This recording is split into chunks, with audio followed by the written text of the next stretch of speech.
Hello, everybody. I'm Justin Brick, and today I'm going to be talking to you a little bit about my case, which involves the FedEx company, and more specifically, the CEO, Frederick W. Smith, and his attempt to implement a more team-centric strategy rather than a leadership-centric strategy. So basically, when it comes to FedEx, they are 90% of the world's economic industry, huge company, and they found that they were lacking in terms of group communication and leadership to to each individual branch that they have. So the CEO, Frederick W. Smith, came out with the idea to create a more team-centered leadership approach rather than a leadership-centric model. So basically what that entails is a lot of things. He implemented different teams to go to each individual, to each station. And one of the things he implemented was the Circle of Excellence Award.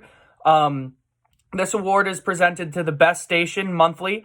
So basically he put some drive back into being a FedEx employee. He basically made it so the people that are they have a 9 to 5 job, they're just going to get in and get out. He made it so those people have motivation to be the best, and to perform at the best level. So this greatly helped their company in receiving positive feedback from their employees, from their customers, etc. So that was a very good part of the traditional leadership switch to the team-centered leadership approach. Basically, he follows a 3-point strategy. I'm going to read from the textbook here.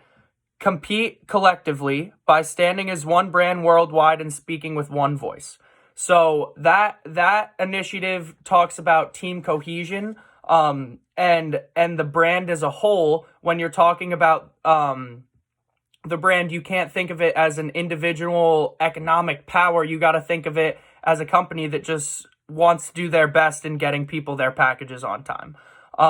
So then you got operate independently by focusing on our independent networks to meet distinct customer needs. So now it talks about diving into some more of the individual needs of their customers rather than talking about everyone as a whole. And I think this is a really good second step in terms of making sure the company is performing well as a whole. And then you go to individually to make sure that each station is meeting your customers' requirements, because from station to station, word will travel. And if it's negative word, then FedEx will receive negative backlash. If it's positive backlash.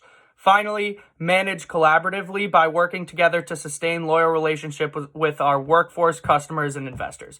So basically, that means to make sure that after the team or after the company as a whole is succeeding, after each individual branch is succeeding, then you work on maintaining those loyal relationships to the customers, to the workforce, to the investors.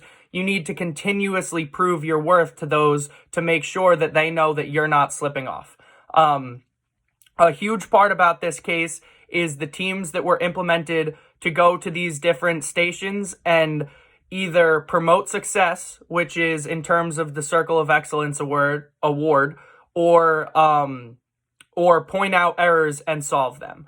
One of the main errors that these teams that were implemented found was they found a billing problem in one of their stations to where the company was paying $2.1 million a year that they didn't have to pay.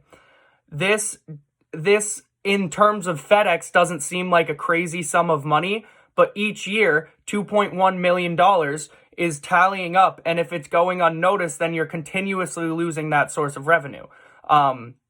So not only did the implementation of this team-centered leadership approach really help their customer track record and their employee track record and gain more support from both of those ends, it also helped the company economically as a whole because they were able to fix billing problems and stuff like that.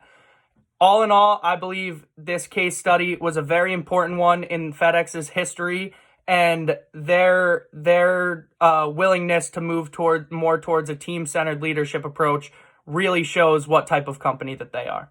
Thank you.